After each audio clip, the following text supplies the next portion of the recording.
Êxodo capítulo 14 é uma das histórias mais poderosas do agir, do manifestar do poder de Deus no Velho Testamento. Uma história que todos nós conhecemos, é como se fosse uma obrigação de todo mundo que se converte, até mesmo quem não é convertido ao Evangelho, ele já ouviu falar disso na escola, em algum lugar na vida, que é a travessia do Mar Vermelho. E essa história, por mais que às vezes nós ouvimos muito falar com ela, porque ela sempre nos ensina alguma coisa, porque a palavra de Deus é viva, ela é eficaz. A palavra de Deus, esse aqui não é um livro de história apenas, mas nós estamos aqui diante da palavra de Deus que se renova, e toda vez que a gente medita na palavra, o Senhor fala aos nossos corações, por mais que um texto seja bastante conhecido, como é esse texto aqui. Amém, meus irmãos? E então fica com a sua Bíblia aberta, com o seu aplicativo ligado, porque nós vamos meditar em alguns versículos desse capítulo, não todos, mas alguns, por causa do nosso tempo, mas nós vamos correndo aqui, para que a gente possa absorver o máximo dessa palavra. A palavra do Senhor nos fala que, há tempos atrás, antes disso acontecer, José, ele traz toda a sua família, o seu pai e os seus irmãos para a terra do Egito. E no tempo em que José estava no Egito, ainda como governador, o povo de Israel viveu um bom tempo no Egito. Mas as coisas foram se passando, José morre, aquele faraó que José servia também morre, e vem outros sucessores.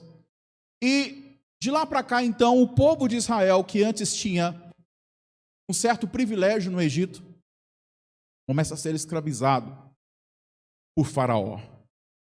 E essa história toda aí de escravidão, até que Deus levante o libertador, aproximadamente 400 anos de escravidão, mas havia uma promessa em que Deus iria resgatar o povo e retirar o povo dele do Egito, para uma terra prometida que manava leite e mel. E a palavra do Senhor então fala que Deus levanta uma pessoa chamada Moisés, que era israelita, mas que foi crescido e educado juntamente com os príncipes do Egito, com o rei, ali com a filha de Faraó. E ele cresce dessa forma, e certa feita então Deus se revela para Moisés, dizendo para ele: eu vou levantar você para libertar o meu povo de Israel da escravidão do Egito. Então, Moisés, no primeiro momento, ele entende, talvez, que a forma que ele iria libertar o povo seria na força do braço, ao ponto que ele mata um egípcio. E talvez para ele, naquele momento, ele achava que a forma de defender e de tirar o povo seria na violência física. Mas Deus fala para ele: não é assim que você vai libertar o meu povo. Não é dessa forma, não é pela violência física.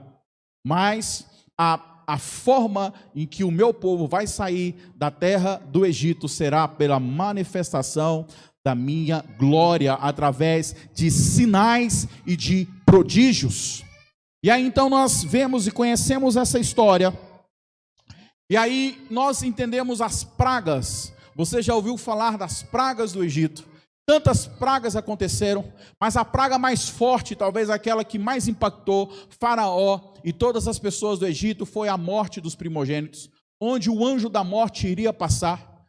E o Senhor então ordenou ao povo que matasse um cordeiro e aspergisse o sangue sobre os seus umbrais, que quando o anjo da morte passasse ali, se ele observasse aquele sangue, ele não entrava naquela casa. Então o povo fez isso, matou um cordeiro, cada um matou um cordeiro e colocou sangue nos umbrais das portas. E o que acontece então é que quando o anjo da morte passa, ele não entra, e os únicos que foram salvos foram aqueles, o povo de Israel, e o restante do Egito, todos perderam seus primogênitos, seus filhos, suas crianças. Foi algo muito trágico. E isso então impactou o coração de Faraó, e Faraó então vira para Moisés e fala: pega o seu povo e vai embora daqui. Eu te libero aqui agora. E foi isso que aconteceu. Então, e qual que era o propósito de Deus, além do povo ser liberto e de ir para a terra de Canaã? É para que o povo pudesse adorá-lo no deserto. Deixa o meu povo ir para me adorar no deserto. adorar, servir no deserto. Então, durante esse tempo, Deus também tinha como proposta, além de fazer o povo chegar na terra prometida, era que esse povo pudesse adorá-lo no deserto, de uma forma livre. E enquanto o povo sai do Egito, com ouros, com pratas, com todas as coisas, muitas coisas, com riquezas. E a palavra do Senhor, então, nós chegamos no capítulo 14. E aí você vai me acompanhar, porque nós vamos fazer uma linda viagem aqui agora na história. E na medida que o Senhor for falando, eu vou estar aplicando isso aqui aos nossos corações para aumentar, amadurecer a nossa fé. E a palavra do Senhor então fala no versículo 1. Então falou o Senhor a Moisés, dizendo: fala aos filhos de Israel que voltem, que retrocedem, e que acampem diante de Pi-Hairode, entre Migdol e o mar, diante de Baal-Zephon, em frente deles assentareis o campo junto ao mar. Então Faraó dirá aos filhos de Israel: estão embaraçados, confundidos na terra, o deserto os encerrou, e eu endurecerei o coração de Faraó, para que o persiga. Mas olha para mim, continua com sua Bíblia aberta. Então o povo sai do Egito, começa a sua peregrinação, e em certo momento, então, Deus fala para Moisés: irmão, estou vendo muita gente conversar, por favor, não converse. Toma um assento, toma o seu lugar, não conversa. Então veja bem, o povo saiu, estava caminhando, na verdade sem saber para onde. A única coisa que eles sabiam que era uma terra prometida, mas tinha algo que os guiava. A palavra do Senhor fala aí no capítulo 13 de Êxodo, no versículo 21, diz assim: e o Senhor ia diante deles de dia numa coluna de nuvem, para os guiar pelo caminho, e de noite numa coluna de fogo, para os alumiar, para que caminhassem de dia e de noite. Então, enquanto o povo caminhava, havia uma nuvem na frente deles, e atrás uma coluna de fogo. E a palavra do Senhor fala então, que a nuvem os guiava. À noite, uma coluna de fogo os guiava. Meu querido, esse povo sai do Egito para uma terra prometida. Você sabe que o Egito aqui aponta para o mundo. E nós éramos escravos no Egito. Nós éramos escravos no mundo. Mas um dia o Senhor te libertou através da obra do nosso Senhor Jesus Cristo, e Ele te tirou da posição de pecador do mundo para uma posição salva espiritualmente falando. E hoje também nós temos um sonho de chegar na terra prometida, mas nós podemos só chegar lá se tivermos hoje sendo guiados, hoje não mais por uma nuvem, não mais por uma coluna de fogo, mas guiados pelo Espírito Santo de Deus. Hoje eu e você somos guiados pelo Espírito Santo de Deus, ou pelo menos deveria ser assim. E a palavra do Senhor então fala que Deus fala para Moisés: Moisés, retrocedem, voltem para uma localidade, e essa localidade está aí no versículo 2. Irmãos, mas deixa eu te falar uma coisa, essa localidade que Deus falou para o povo acampar, era uma localidade perigosa, porque era em frente ao mar, ao lado montanhas. Era um lugar muito perigoso de se estar. Era um lugar que qualquer exército jamais iria escolher para enfrentar um exército inimigo.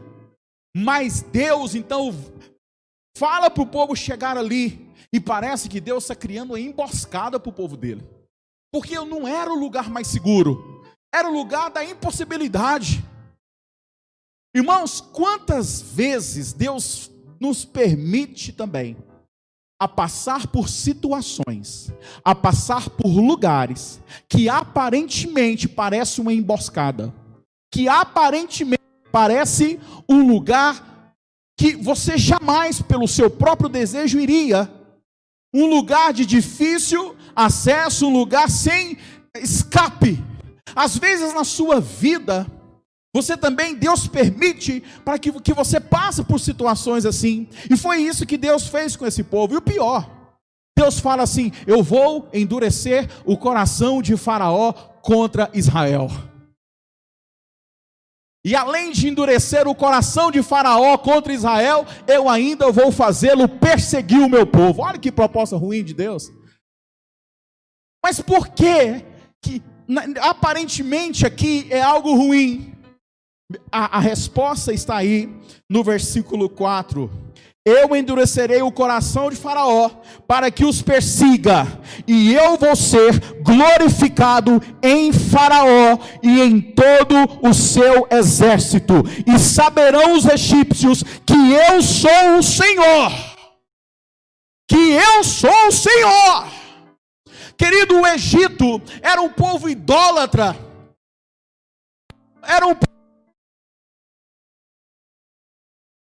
tudo lá era Deus. O sapo era Deus, o piolho era Deus, a vaca era Deus, tudo era Deus.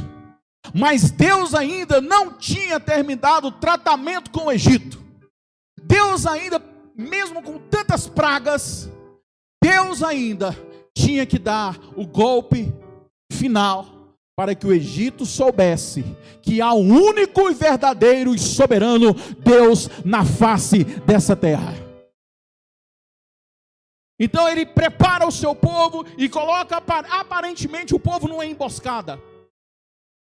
E a palavra do Senhor continua então, no versículo 5, sendo pois anunciado ao rei do Egito que o povo fugia, o coração de Faraó mudou. Lembra que ele mandou o povo embora? Agora o coração dele muda. E juntamente com seus soldados, eles começam a questionar: peraí, por que nós estamos mandando a nossa mão de obra embora? Por que nós estamos mandando os nossos escravos embora? Eles fazem coisa que o nosso povo não faz. Como que é isso? Então eles começaram a se revoltar nessa situação.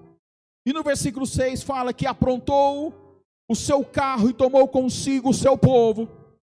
Faraó tomou 600 carros escolhidos, e todos os carros do Egito, e os capitães sobre eles todos. Faraó pega os seus melhores carros de guerra. Faraó pega os seus melhores capitães, homens de experiência, soldados. E ele pega toda a sua tropa, todo o seu arsenal de guerra, e vai em direção a um povo que não tinha armas, e a um povo que estava encurralado em frente ao mar, ao lado montanhas. E ele então começa a perseguir. E o versículo 8 fala: porque o Senhor endureceu o coração de Faraó, rei do Egito, para que perseguisse os filhos de Israel. Porém os filhos de Israel saíram com alta mão, e os egípcios perseguiram-nos, todos os cavalos, carros de Faraó, juntamente com seus cavaleiros e o exército, e alcançaram o povo acampado junto ao mar. Versículo 10. E chegando o Faraó, os filhos de Israel levantaram seus olhos, e eis que os egípcios vinham atrás deles, e ficaram com muito medo. Então os filhos de Israel clamaram ao Senhor. Olha só, olha para mim. Então o povo está lá acampado, e de repente o povo começa a ouvir barulho de carruagens de guerra, cavalos, carros de guerra, talvez gritos. E eles então se levantam e olham para trás. Olha para onde? Para trás. E eles veem aquela poeira subindo. E eles sabem que é Faraó que está vindo com sangue na boca, com vontade de vingança, para matar o povo de Israel. E quando o povo olha para trás e vê Faraó, eles ficam atemorizados. Deixa eu te falar uma coisa. Infelizmente tem muito crente olhando para trás. Tem muita gente boa olhando para o Egito. Tem muita gente boa olhando para os prazeres do mundo. para as coisas do mundo. Olhar para trás aqui, querido, significa que o povo tira os olhos de Deus e olha para os prazeres do mundo. Infelizmente, tem muitas pessoas que eles ficam olhando os prazeres do mundo e nunca faz uma aliança verdadeira com Deus. E a palavra fala que quando esse povo viu o exército de Faraó, eles ficaram com medo. Preste atenção, olha aqui para mim. Muito cuidado com aquilo que você assiste. Cuidado com aquilo que você vê. Cuidado com aquilo que você ouve. Preste atenção às notícias. Nós precisamos ficar sim atualizados, mas toma muito cuidado. Porque quanto você fica recebendo muita coisa no WhatsApp, fim do mundo, né? Não sei mais o que, coisas catastróficas, mortes. Isso vai gerar um medo em você. E eu não estou falando de um medo bom, porque há um medo que é bom, é necessário para o ser humano sobreviver. Há um medo que é interessante. É o medo de quem tem medo de afogar, ele não vai dar um mergulho no rio rápido. Esse medo é bom, mas há um medo do exagero. É o medo do pânico. E isso acontece quando você tira os seus olhos de Deus e começa a olhar para as notícias ruins. Então você precisa saber filtrar as informações que chegam no seu celular, você precisa saber filtrar as informações da sua televisão, você precisa filtrar as informações da sua internet. Porque quanto mais você fica ouvindo tantas catástrofes, mais o medo vai entrando no seu coração. E o povo então, preste atenção, olha que interessante. Faraó não tinha tirado nenhuma espada ainda, e o povo já estava sendo derrotado. O povo estava sendo o que, irmãos? Derrotado. Onde? Na mente. Só de olhar o inimigo eles já tiveram medo. Só de olhar o inimigo, só de ver eles já começaram a pensar coisas terríveis, de morte, de execução. Então, querido, o campo de batalha, nós vencemos ou somos derrotados primeiro aqui, ó, na nossa mente, na nossa forma de pensar. E então o que acontece? Deus precisa criar uma forma para que o povo para de enxergar Faraó e comece a olhar para ele novamente. E a palavra fala então que esse medo fez com que o povo clamasse ao Senhor, mas também fez com que o povo murmurasse contra Moisés. Então a palavra do Senhor nos diz aí: e disseram a Moisés, versículo 11: não havia sepulcros no Egito para nos tirar de lá, para que morramos neste deserto? Por que nos fizeste isso, que nos tens tirado do Egito? Não é esta a palavra que te temos falado lá no Egito, antes de sair do Egito? Nós não te avisamos? Deixa nós aqui, Moisés, para que ir para o deserto? Pois é melhor nos for a servir os egípcios do que morrer no deserto. Ou seja, antes do povo sair do Egito, ele já estava reclamando. E aqui eles só reforçaram a reclamação. Eles começaram a questionar então, ou seja, eles já estavam derrotados, mas Faraó nem tinha chegado, nem tinha tirado a espada. Mas eles já estavam derrotados. Aonde? Aqui, ó. Aqui. Então, esse campo de batalha que é a nossa mente, a gente precisa vigiar muito. E nós precisamos trazer à nossa memória o que nos dá esperança. Trazer à nossa mente o que nos dá esperança. Então, quanto mais notícia ruim você vê, você ouve, mais coisa ruim você pensa. É por isso que você tem que ler Bíblia, você tem que ouvir louvor, você tem que estar perto de gente boa, que fala de coisa boa. Tem que receber boas coisas no seu celular, porque quanto mais informações ruins você recebe, mais o medo chega, e mais perto da derrota você fica. E a palavra do Senhor então continua. E aqui nós temos algumas pérolas maravilhosas, que é uma palavra de Deus para você. E quem recebe, levanta a mão direita para o céu e diga amém. Diz assim, e lembra bem, essas palavras que Moisés vai falar aqui, nós já sabemos da história, mas ele não sabia o que ia acontecer ainda. Não sabia que Deus ia abrir a mar, nada. Mas o líder se levanta e fala assim para o povo: não temas, aquietai-vos, veja o livramento do Senhor, que hoje vos fará. Porque os egípcios que hoje vistes, nunca mais vereis para sempre. E detalhe, o Senhor guerreia por você. Essa é a palavra de Deus aqui para você, querido. Não tenha medo. A frase não temas na Bíblia está escrita 365 vezes na Bíblia. Quantos dias nós temos no ano? 365, ou seja, todo dia Deus tem um não temas para você. Se amanhã o medo atacar seu coração, tem um não temas para você. Se depois de amanhã o medo entrar no seu coração, tem um não temas para você. E Deus manda falar: não tenha medo, e aquieta o seu coração. Não se desespere, não fica ansioso, não fica preocupado. Aquieta o seu coração, porque eu estou no controle de todas as coisas. Mesmo que você não vê, mesmo que você não está sentindo nada, Deus está no controle da sua vida, porque a sua vida não é mais sua, a sua vida agora é dele. Você é projeto de Deus. Então não temas, aquieta o seu coração, porque hoje você vai ver o livramento de Deus na sua vida. E detalhe, Deus guerreia por você, Deus peleja por você, Deus está com você, Emanuel está com você, o Deus conosco está com você.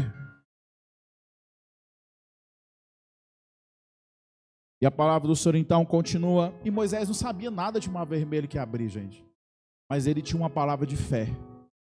Irmãos, eu não sei como que Deus vai fazer na sua vida essa semana. Eu não sei a forma que Ele vai operar, o milagre que vai acontecer. Eu só sei de uma coisa: Ele vai fazer. Eu não sei de que forma, quem Ele vai usar, se é pessoa, se é circunstância, eu não sei. Eu só sei que o Deus te ama e Ele cuida de você, e no tempo certo Ele vai operar prodígios, sinais e maravilhas na sua vida. Apenas não tema, aquieta o seu coração e veja o livramento de Deus na sua vida. Veja o livramento de Deus na sua vida. E a palavra do Senhor então continua. Muito interessante o versículo 15. O Senhor diz: Moisés, por que você clamas a mim? Diga ao povo que marche. Bom, sabe o que Deus está falando aqui? Moisés, para de orar. Como assim? Para de orar. Paulo falou: orai sem, mas aqui Deus fala para parar de orar. Será que Deus está proibindo a oração? Não, nós precisamos orar. Espírito de oração 24 horas. Mas preste atenção: existe o tempo da oração e existe o tempo da atitude. Não adianta você ficar fazendo campanha de oração. Faz campanha de oração aqui, faz campanha de oração na Deus e Amor, faz campanha de oração na não sei aonde, faz campanha. Não adianta ser campanha de oração, filho, se você não ter atitude. Existe o tempo da oração, mas existe o tempo da atitude. E Deus está falando: Moisés, por que você está clamando? Diga ao povo que marcha. Deus está falando para você, querido, existem bênçãos que você já orou e que Deus já te abençoou, só que falta atitude a tomar. Mas a gente pode perguntar: Senhor, marchar para onde? Ele fala: marchar em direção, porque veja bem, irmão, marchar para onde? Tinha um mar na frente, tinha montanhas do lado e tinha Faraó atrás. Marchar para onde? Senhor, vou marchar para onde? Essas montanhas aqui, Faraó chega e mata. Olha o tamanho desse mar e o inimigo está atrás. Diga ao povo: marche. Em outras palavras, Deus está falando: diga ao povo que trabalha. Irmão, a pior coisa que tem para crente dentro da igreja é crente que não faz nada. Crente que não faz nada na igreja é só para murmurar, é só para reclamar. O povo estava aqui murmurando, e Deus cala a boca deles e fala assim: marcha. Por quê? Quando o povo está trabalhando, eles têm o que fazer, e quando tem o que fazer, não fica reclamando. Estão entendendo? Quando a pessoa está envolvida no trabalho e tem alguma coisa para fazer, não fica reclamando, não, ele vai trabalhar. Então Deus está falando: manda esse povo calar a boca e manda esse povo marchar. E ele fala assim: E tu, Moisés, levanta a tua vara, estende a tua mão sobre o mar e fende-o, para que os filhos de Israel passem pelo mar a seco, em seco. E eis que eu vou endurecer o coração dos egípcios, para que entrem nele atrás deles, e eu serei glorificado em Faraó, e em todo o seu exército, e nos seus carros, e nos seus cavaleiros. Moisés, fala para o povo que eu vou ser glorificado. Moisés, fala para o povo que eu vou dar o livramento. Moisés, fala para o povo que o meu nome vai ser glorificado nessa luta que o meu povo está passando. Deus manda te dizer, Ele vai ser glorificado nessa luta que você está passando. Ele vai ser glorificado, Ele vai te dar o livramento, Ele vai te dar a vitória. Não temas, aquieta o seu coração e creia. Aí eu estou sentindo uns aplausos de vez em quando no asfalto, de umas palmas. Cadê a irmã Socorro? Irmã Socorro, a senhora está fazendo falta aqui para nós, a senhora está nesse celular aí. Dá uma salva de palmas para Jesus aí, irmão. Amém.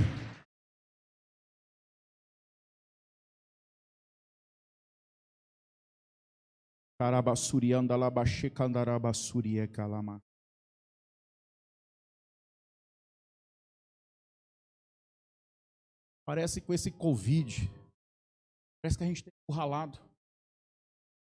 Parece que na pandemia a gente fica encurralado, não é verdade?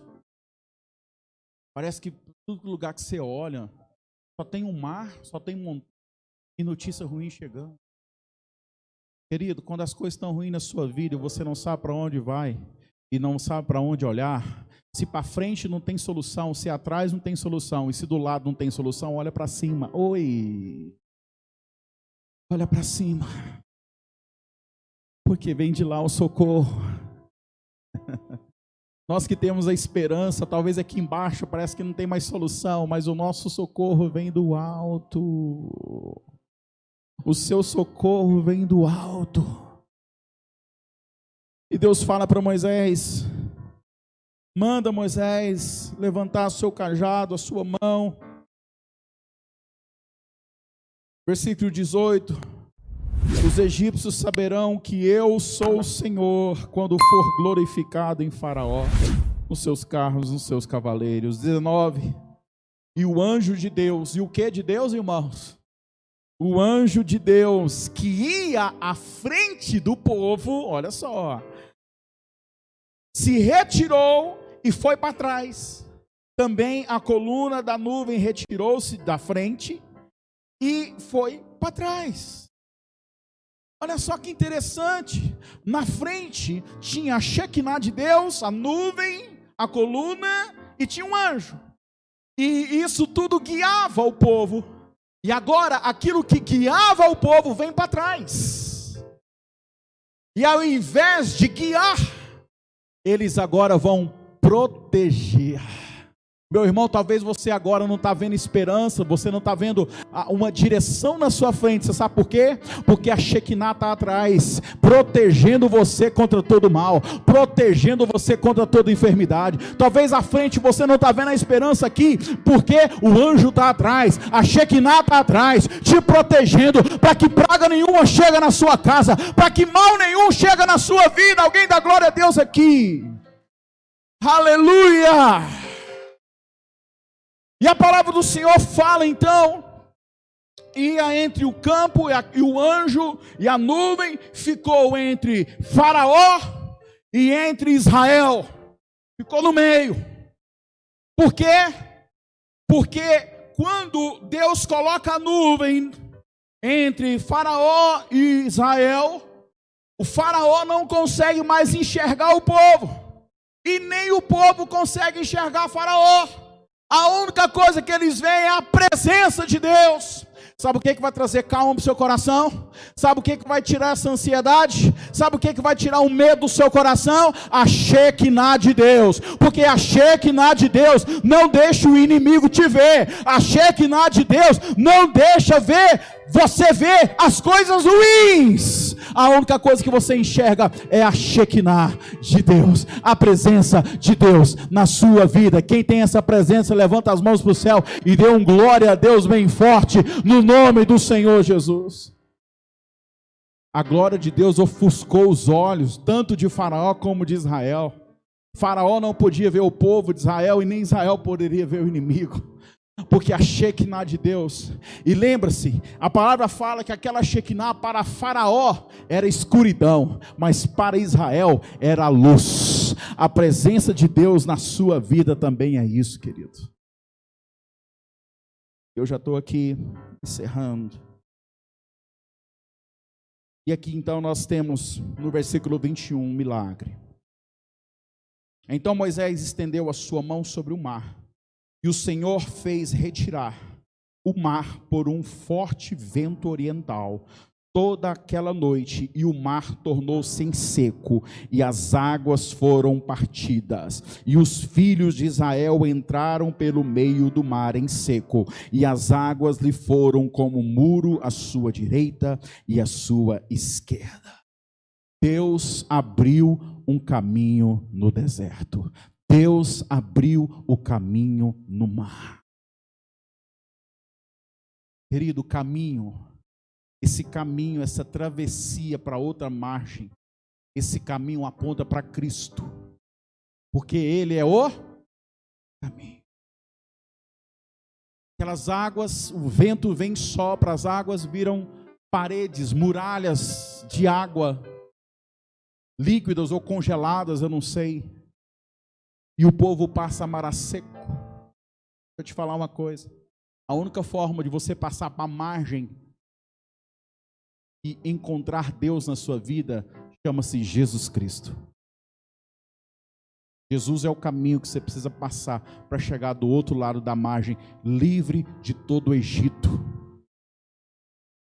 Se você ainda não tem uma convicção da sua salvação e não fez uma aliança com Jesus, eu te ofereço hoje o caminho que é Jesus, para você chegar da outra margem,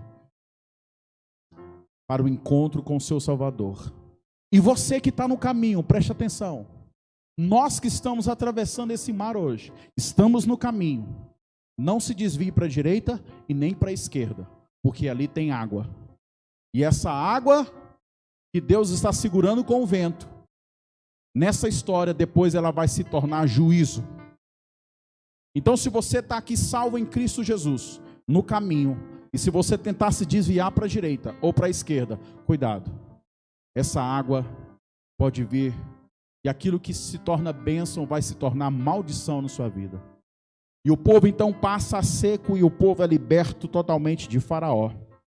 E depois Deus manda Moisés tocar a água novamente, e aquela água mata todo o Faraó e todo o seu exército. Ministério de louvor, vem correndo, vem para cá.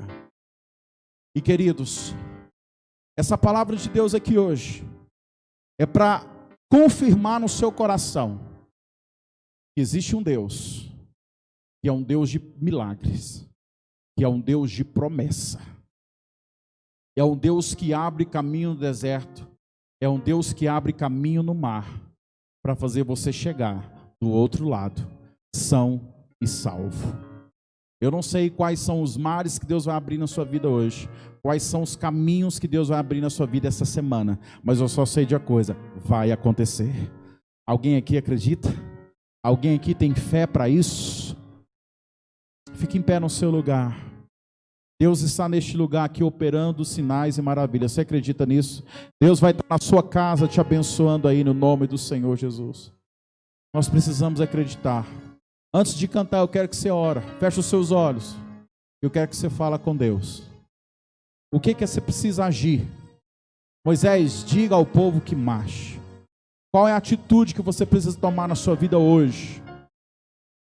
Coisas que você já orou há muito tempo, mas depende de você ter iniciativa.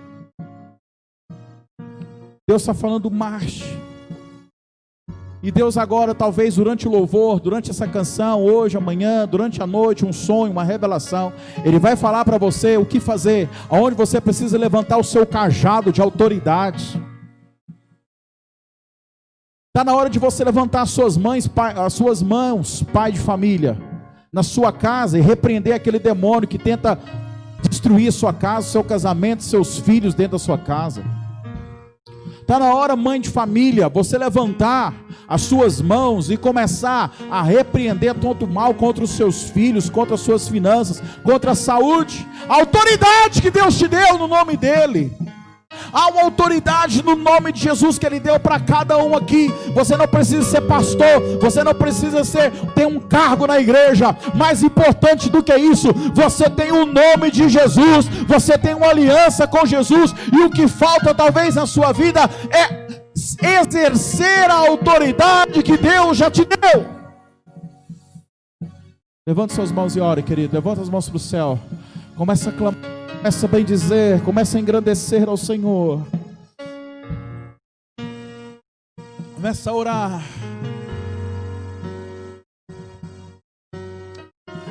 Oh, Jesus, estás aqui, movendo entre nós. Te adorarei, te adorarei.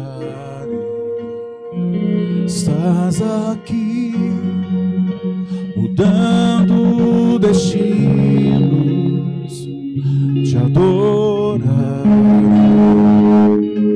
te adorarei. Estás aqui, operando milagres. Te adorarei, te adorarei. Estás aqui, transformando nossas vidas. Te adorarei, te adorarei. Meu Deus é Deus de milagre, Deus de promessa, caminho no deserto, luz na escuridão. Meu Deus, esse é quem tu és. Deus de milagre, Deus de promessa, caminho no deserto, luz na escuridão.